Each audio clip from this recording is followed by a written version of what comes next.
Gente, olha aí, ó. Veja os bastidores, ó. Pegar lenha de fogueira. Tá pensando que é fácil? Não é fácil não.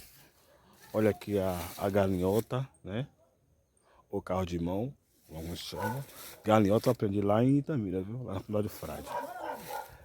Aqui está já aqui uma. Já carreguei. Vamos seguir aqui um pouquinho a nossa trajetória, né?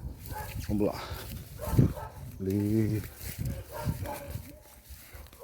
Diz a história que a fogueira foi por conta de que João nasceu, né?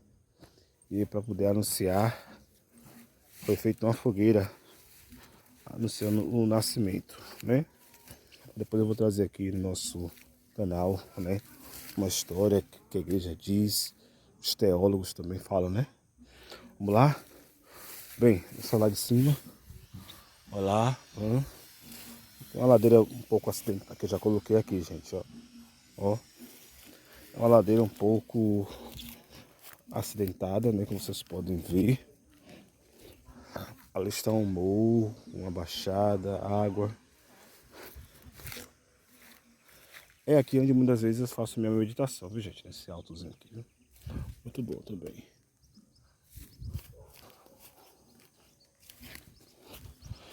Acabou de chover.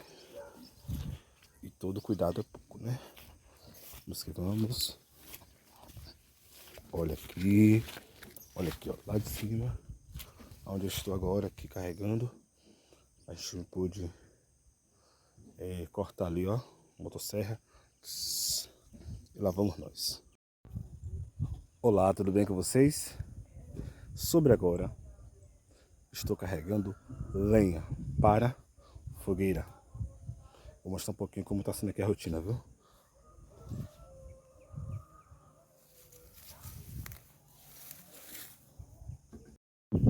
E lá vamos nós.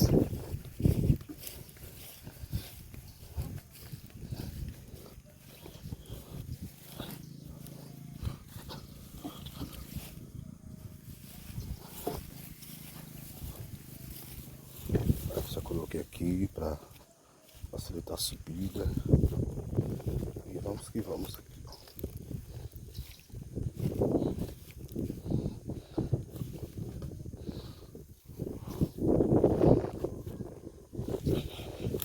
Alguém dentro da Artiga? Aqui tem Artiga.